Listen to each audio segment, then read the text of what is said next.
I took refuge in the bathroom to eat my lunch. Ugh. If Kara would just leave me alone, life would be so much easier.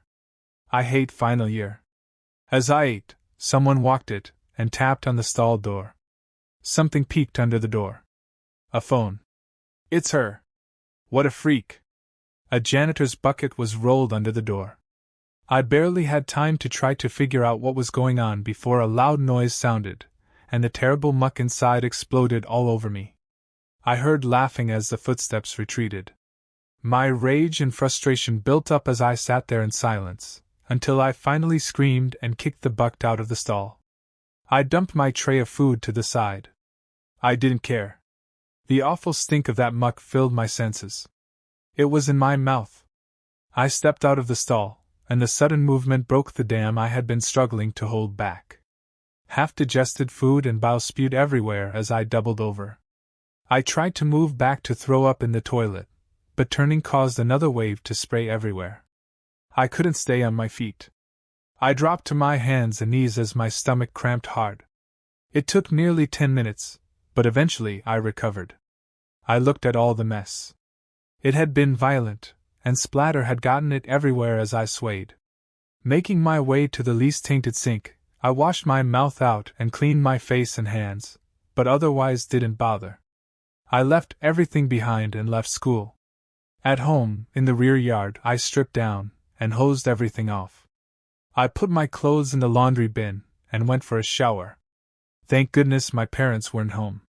After brushing that awful muck out of all my hair, I took my time getting dry. I always did like the heady floral scent of this hair scent. I rubbed it in as I carefully dried myself off all over. Finally done, I considered staying home, but shook my head. I wanted to be alone, and my father would return home soon. I grabbed a cross-shoulder pack and tossed a hastily made lunch into it, along with my phone and a backup battery. I put on some more comfortable clothes than my school uniform, as well as my mucking boots, and left the house. Living on the edge of town was a major advantage to me, since a friend of the family had some land they had gifted me, out in the swamp. It was only a 4-kilometer walk to the small shelter I had built, but it was always a difficult trip through the swamp. The ground was uneven, roots were a tripping hazard, and there were sucking pools that you could be pulled down to your death in if you weren't careful. Still, I loved the safety and the solitude. The only person who would come out here willingly was me. It was bad land, but it wasn't as dangerous as everyone seemed to think. I hadn't ever seen any of the supposed large predators that were said to dwell out here, and I didn't have to worry about anyone finding me and bothering me. I glanced around, more out of habit than actual concern, and disappeared around the corner into the hidden hut I had built. I was happy here. The sod roof and moss growing around it disguised the small home away from home, and even the door was hidden, cleverly hidden behind the bark from a fallen log. I had taken great pains to make sure I could rest here comfortably. I glanced around, and took stock.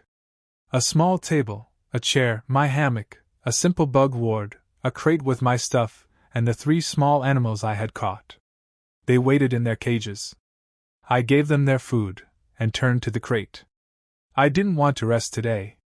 I looked through my things. An old book about magic rituals, candles, crystals, a knife, chalk, salt, and a needle and a vial. The old book I'd purchased from the used bookstore sat on the floor of the small hut. I carefully drew the circle and the symbols from the book. I tied the cord around my arm, and stuck the needle in my vein to fill the vial with blood. We might be weak in magic, but it was known that there were other beings with lots of power. I could make a deal for protection, or money, or something to make life better.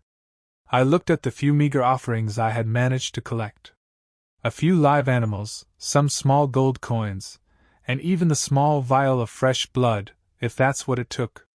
It was even virgin blood, and most of the sources online said that was the strongest blood. I poured a thin line of salt, totally unbroken, around the circle. The book said that demons can't cross salt, so it seemed like a reasonable precaution. I also had some crystals and black candles I had bought, and I arranged them around the circle. The book didn't say anything about crystals or candles, but it didn't feel mystical enough without them. I looked at the book. The book said I needed a demon's name to summon them, but I couldn't find any demon names. I guess if I don't speak a name, I'll get a random demon. Oh well. One demon's probably the same as another. After lighting the candles, I winced as I pricked my finger with my knife, and let the blood drip into the circle. It changed from white to black, and I recited the dark and terrible words from the forbidden tongue written in the book. Verein gut seit beschwor ich das Biest mit zwei Rücken. Komm zu mir, wer auch immer. Der ein, der mein Lenden kitzelt. I repeated the words over and over as the circle began to glow. A shadowy form began to appear. There was a bright blue flash, and when I looked again, there he was. The strange creature looked frail, but I knew I had to be careful. It looked at me with eyes like a hungry predator. I could feel its gaze looking up and down my body. It looked down at the summoning circle, then at the animals, then the coins and the vial of blood. Its teeth flashed, and it spoke. What? Who are you, and why am I here? Oh God! I had forgotten I need to talk to him. I want to make a deal. Oh? I'm listening. My heart pounded in my chest. Could this creature know how scared I was?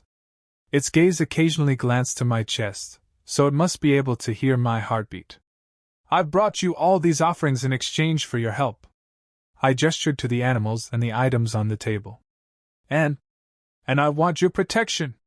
I have been tormented at school nonstop for 2 years now. I don't get any peace or privacy at home. I just want to be safe. Is that all? Speak your deepest desires. I want someone to care about me. I want someone I can talk to, and won't abandon me over stupid rumors or because of threats. The being's teeth flashed again as its lips pulled back in the mockery of a smile. I can offer you that. I don't know what I'm expected to protect you from, but I'll see what I can do.